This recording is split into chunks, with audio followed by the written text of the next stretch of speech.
Live from our 7 Tasmania studios, your nightly news with Joe Palmer begins now.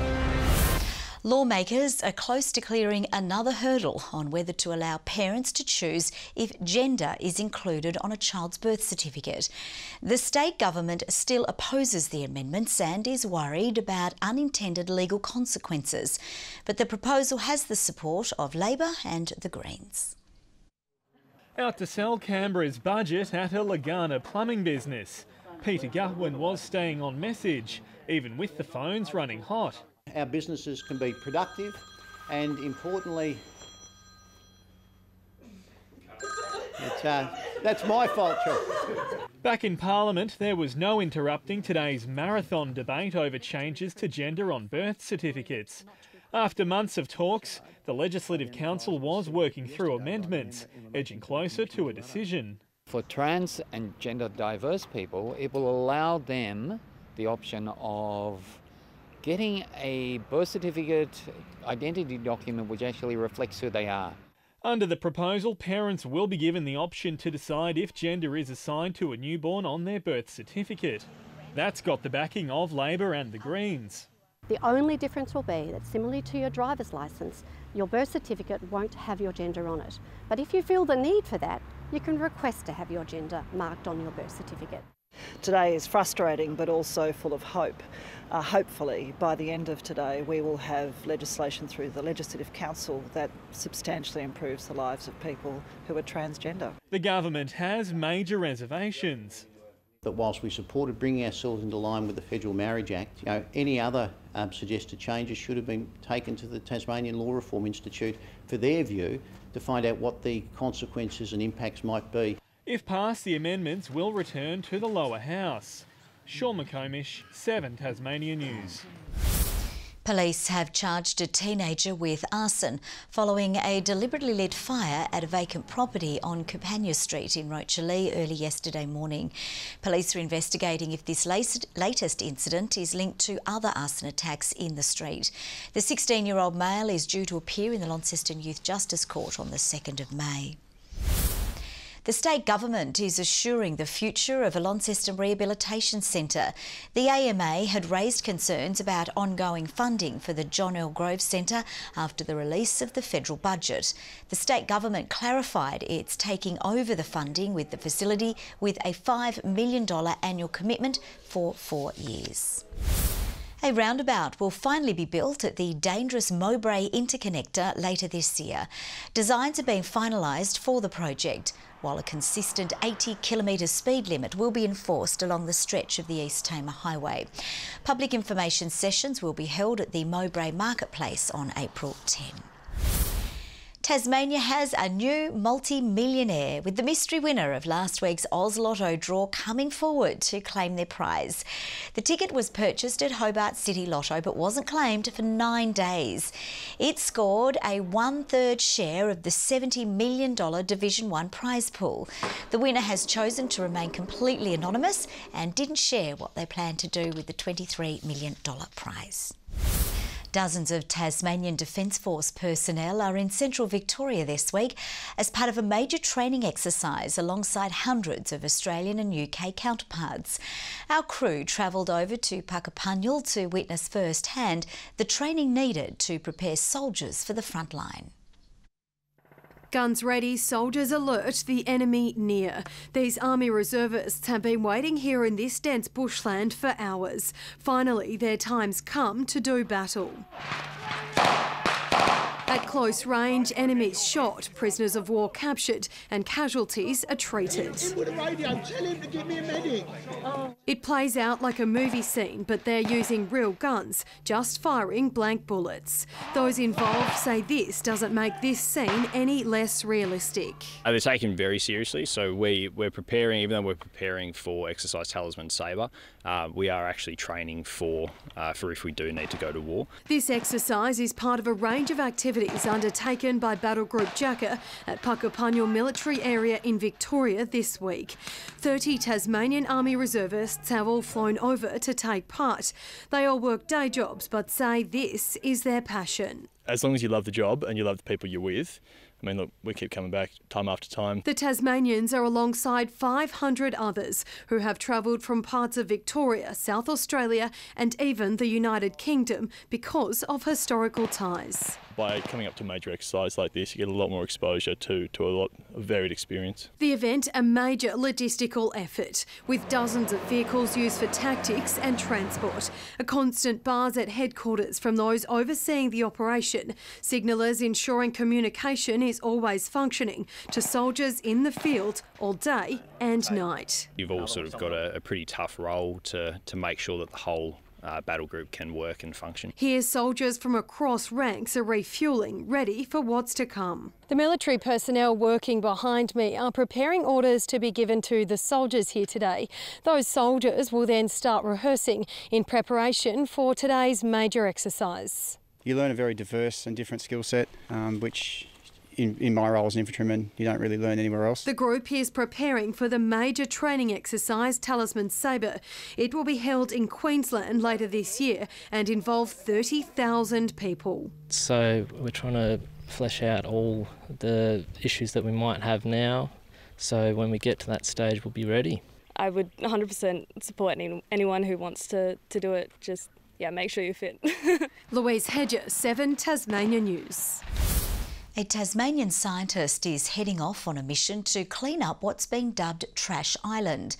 Dr Jennifer Lavers is leading an expedition to Henderson Island in the extremely remote South Pacific Ocean.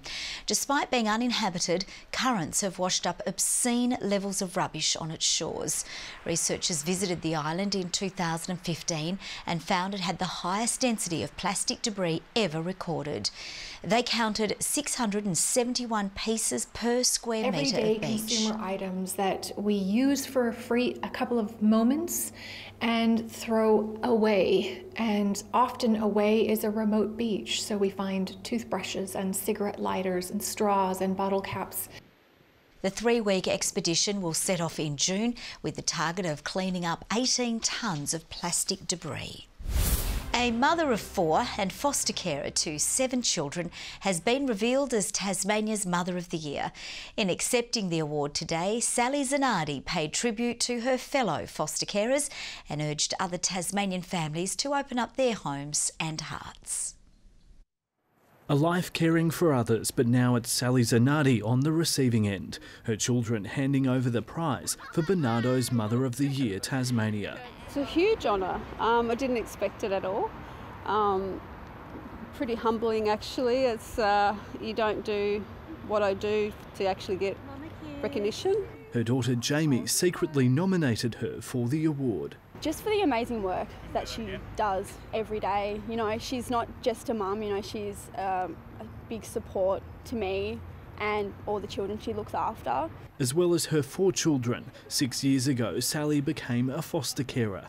Over those years she's taken in around 25 children and currently cares for 7 children. I've always wanted to look after and protect children all my life. I've loved working with children and babysitting children from a young age. The stories we hear every year for Mother of the Year are so inspiring, amazing stories. But the one thing they all have in common is that they put children first. These women absolutely put children first. In accepting the award, she's dedicated it to all foster carers. The need is huge, and I urge anyone, if you have a good heart and a home, you can be a foster carer. I didn't think it'd ever get this far, but you know, I'm absolutely blown away that she's won it, and well, I think, you know, she's Mother of the Year every year to me, so she deserves this award. Sally is now in the running for Bernardo's National Mother of the Year, to be announced next month. Michael Breen, 7 Tasmania News. Organisers of this year's Vinnie's CEO Sleep Out are hoping for a record fundraising effort, with the event, which is now in its 9th year, officially launched to raise awareness ahead of the June 20 nationwide Sleep Out. Last year was a record year. We raised in excess of $200,000 for the community to assist with homelessness, and in total we've raised in excess of $1 million over these last 9 years. More than 1,600 Tasmanians are currently homeless. To donate to the cause, visit ceosleepout.org.au. It's shaping up as one of the more fiery clashes this TSL season, with Lauderdale coach Darren Winter claiming his club has bad blood and flat out doesn't like Launceston, while the Blues will be out to make a statement on the field following their round 1 loss to Glenorchy. He's never been afraid to speak his mind, and today was certainly no exception when asked about his thoughts on this weekend's opponent. A couple of things happened over the journey that we've been pretty disappointed with, but can't really go into that. But no, there's a lot of bad blood there, so certainly won't shy away from that. The Launceston coach was a bit more diplomatic in his response. I can probably understand why that's been said. It's been a fair bit of history over the last 4 or 5 years. I'm relatively new to that, so we'll just get on with the job, and happy for Windy to make those sort of comments. The Blues were right in it for 3/4 of their season opener against the Pies before Glenorchy's class and experience saw them run out 29-point winners, while Lauderdale held off a gutsy North Hobart outfit to begin their year on the right note. We had 5 debutants last week. We're really pleased that they got to experience firsthand what a really strong TSL side feels like with the pressure around the ball. They've got a lot of good players coming through their system, so it may just take him a little bit more time to get them all on the same page. So, you know, we won't go into the game taking them lightly. The opening bounce is at 2 p.m. on Saturday at Lauderdale Oval, and if today is anything to go by, you won't want to get there late. We certainly don't like them. Those with a need for speed are in for a treat this weekend when Simmons Plains host the 3rd round of the 2019 Australian Supercars Championship. We caught up with the drivers checking out Tassie's scenery before things heat up on the track.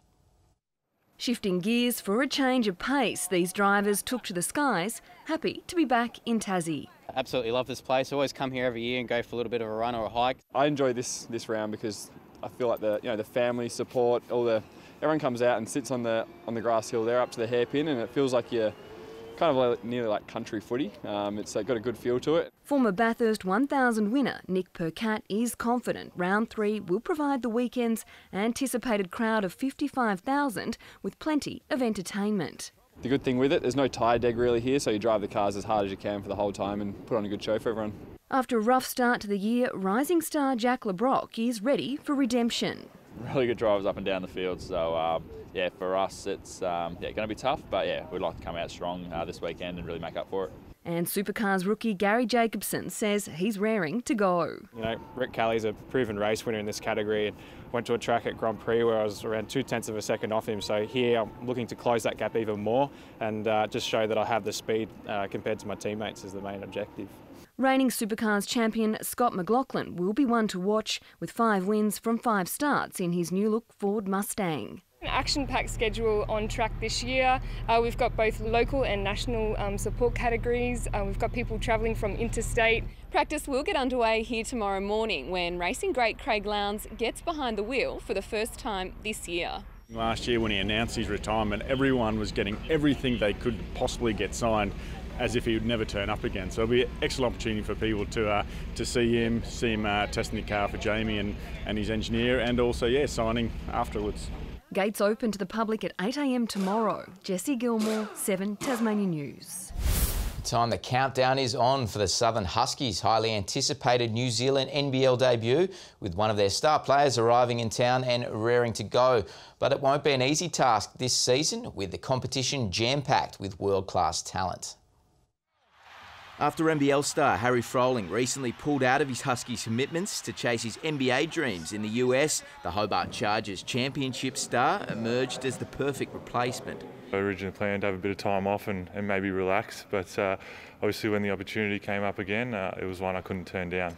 Following last year's Dream Siebel campaign for the Chargers, Moller and Melbourne United fell just short of glory in last month's NBL Finals series. Really disappointing to lose in the end, certainly on our home court. We thought we had the team to win it, but Perth were just tremendous in the end. The 6'7" forward is now ready to play an instrumental role in the Southern Huskies' New Zealand NBL campaign, joined on the squad by former Chargers teammates Trey Nichols and Mathang Muo, along with former Northwest Thunder point guard Mason Bragg. It's going to be a pretty high level league, but I'm pretty confident with the guys we've got, especially our starting five is really strong. We're all NBL calibre guys, so I'm sure we'll be fine. brand new organisation, new team. We've got similar players to last year, so hopefully we don't have too many chemistry issues and we can get off to a good start. The Huskies season begins on April 18 against the Manawatu Jets. To netball, and Karana will be desperate to bounce back from their 33-goal drubbing at the hands of reigning premiers Northern Hawks in round 1 of the State Netball League, coming up against Cripps in round 2, who opened their season with an impressive 40-goal win over Devon before going down by just 1 goal to Cavaliers. We need to get a bit more consistency. You can't have lapses like that in a game against Hawks. So that's just something we've identified we can work on, and now we've got the season to do that. Karana as well, being a relatively new team, it'll be good to see how we match up against each other. Meantime, the end of the NPL season can't come quickly enough for Clarence, with Olympia putting through 9 unanswered goals against the competition's cellar dwellers at Warrior Park overnight. And young Tasmanian sprinter Chelsea Scolia has etched her name into the record books today, taking out the under-14 100 metres title at the Australian Track and Field Championships in Sydney, with a 13-year-old running beyond her years to break the Tasmanian under-17 record in a time of 12.06 seconds. Good evening. A few showers cleared last night, leaving today fine and partly cloudy. Launceston the state's high with 20, Hobart 17, Burnie 18 and Devonport 19. Campania, Flinders Island and Strawn all on 19 as well. Friendly Beaches, St Helens, Grove and Bushy Park 18, Lowhead 17 today. And look at Lyowini, -7 last night, a high of 12 this afternoon. A little cloud over the North and Bass Strait Islands, otherwise mostly clear skies over Tasmania today. Patchy middle-level cloud is over the southeast of the nation. A developing tropical low is northwest of Darwin, and the monsoon trough has showers over Cape York and the top end. Tomorrow a cold front approaches and crosses Tasmania tomorrow night. A high will push over the Bight after that as surface troughs remain over the interior. The winds northeasterly at 20 to 30 knots, reaching 35 knots over the west and southeast, swells at 2 metres. A gale warning between Low Rocky Point and Sandy Cape exists, and from Tasman Island to southeast Cape, a strong wind warning for remaining coastal waters. 22 with a late shower moving over Hobart, 24 the top for Huonville, early fog, rain increasing in the afternoon, and 22 for Campania. Launceston tomorrow a high of 19 with late rain, showers for Devonport 19 and 19 also for Georgetown. Burnie can expect 19 degrees, a windy afternoon with a few showers, late rain for Strawn on 23 and 20 for Wynyard. St Helens tomorrow a high of 20 with a shower or two, a late shower for Swansea on 20 and 22 for Port Arthur. UV sitting at a moderate 5. On Saturday, early showers and rain contracting to the west and far south. Showers over the west and north on Sunday, extending statewide by evening. And on Monday, a shower or two over the west and south, but cloudy elsewhere. Mostly sunny for Perth. Windy but sunny weather for Adelaide and Melbourne. Partly cloudy for Canberra, 22 degrees, a shower for Sydney and a possible shower for Brisbane. Still fine, and says sunny in Hobart, 15 degrees. Loki in Launceston, 17 right now, and sunny in Devonport as well, and 16 degrees. But this time next week, Joe, you'll have the headlights on. It's going to be a lot darker after daylight saving wraps up this weekend. Will, you'll have to walk me to my car, Murph, and be a gentleman. Thank you very much. That's all from the news team for now. Thanks for your company. We'll see you a bit later with updates. Bye-bye.